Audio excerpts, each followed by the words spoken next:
Hi there, and good afternoon. I'm John. I'm Zen. And I'm Julie. We're with C Nation, and you are tuned in to the 50 Days of Cannabis podcast, where we examine the cannabis laws in each of the 50 states. Oh, well, hold on, John. You missed one. I did. The District of Columbia is also included in this.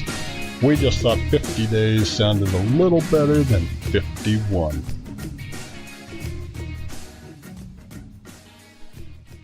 Today we're looking at the cannabis laws in Kansas. The Sunflower State is not a ray of sunshine for cannabis users. Virtually all its charges are felonies with serious sentencing guidelines and very stiff financial penalties. I want to be there. Right? Zen, tell us all about possession in Kansas. Possession of any amount of cannabis under 450 grams, just a little over a pound, is a misdemeanor up to a year in jail and a max fine of $2,500. That's not bad. Any subsequent offenses at this level is a felony, punishable between 10 months and 3.5 years in prison and a max fine of $100,000. Wow.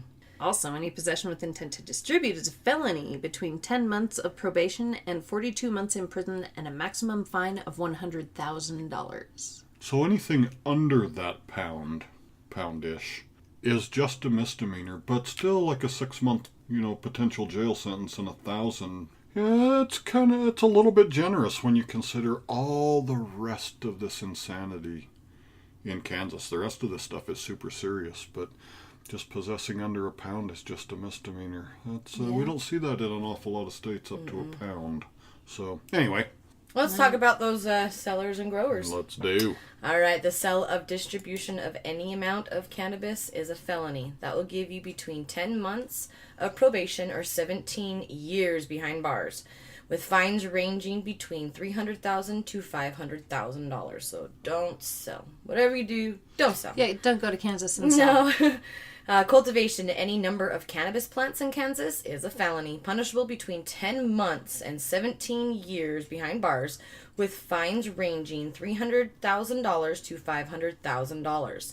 Also, keep in mind, if you have any paraphernalia to cultivate, that will give you 6 months in jail and $1,000 fine. So if you have any lights, anything, you don't even have plants, you just have the stuff. Just the paraphernalia to grow. Wow. Don't even look like you're growing. Just don't do it in Kansas. Just go to a state you can. Have some fun there. Crazy talk. Well, that whole stretch of the country, our great nation, that Midwest of Kansas and Oklahoma, and they blame Colorado for all of their problems. They actually brought lawsuits, against the state of Colorado for cannabis coming into their state. And that's why they pull over more Colorado drivers when they're in that state. It's crazy, right? It's just such reefer madness. The worst thing you want to be at this stage of the cannabis game in the United States is like one of these island states where everybody around you is legalized. Now, that's not quite the case, with Kansas.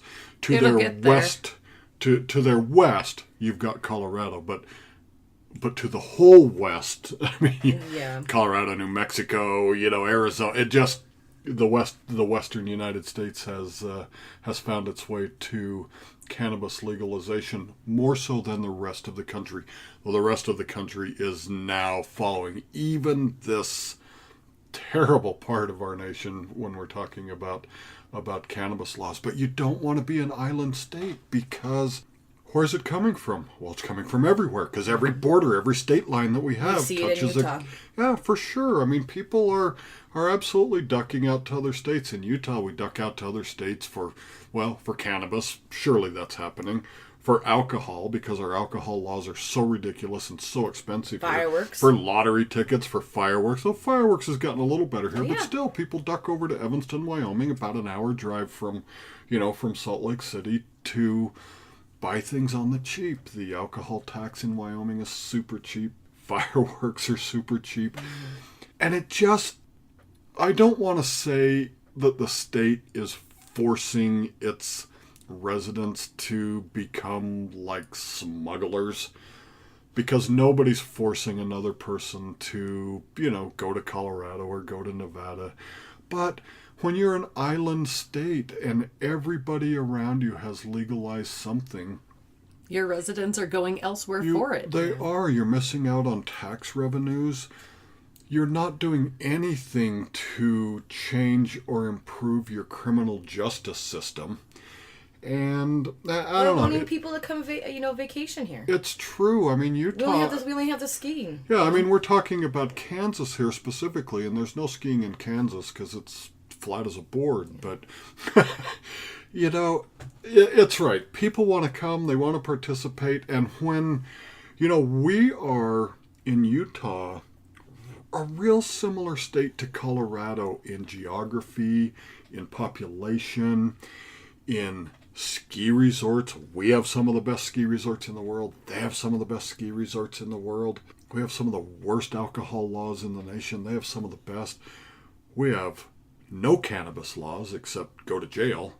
And Colorado has all the great cannabis laws. They're sniping ski tourism from Utah for sure, based on nothing more than having the freedom of choosing cannabis on the ski slopes. And what? You're saying, what? Skiers smoke cannabis?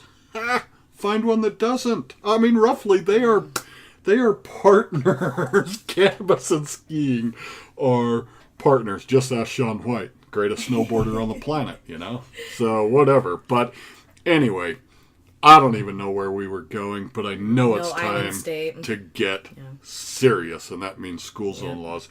Now, if it wasn't serious enough in Kansas, and man, it is. These are serious felonies with serious financial penalties and prison time. In a school zone, possession with intent or actual sales in a school zone in Kansas is a full one-step enhancement to your felony. Well, so one full, enhancement. If you're already at the top of the heap on felony charges, it's just going to result in extended time behind bars. So, we don't have too much sympathy for anybody selling in school zones. Be an adult. Yeah, absolutely. It's an easy thing to be. Just try it. It'll become habit forming in a few weeks. Adulting, So, hey, I tried it over the holidays, and now I'm an adult. So, it's hardly true. But act like an adult. For a more comprehensive look at the cannabis laws in Kansas, please visit us at cnation.com and click on the state-by-state link. Remember, you have rights if you're arrested for any cannabis-related reasons. You have the constitutional right to remain silent until your attorney is present. If you don't have an attorney, ask for one. Holla! This is Zen. And Julie. And John. With C Nation, bringing you a snapshot of the cannabis laws in Kansas. I'm already laughing. Sorry. Be safe. Stand firm! Yeah. What they said. The 50 Days of Cannabis podcast is a copyrighted production of the South American Gold Corporation. We appreciate your likes and shares on social media. Find us on Facebook, Twitter, and Instagram at C Nation Channel.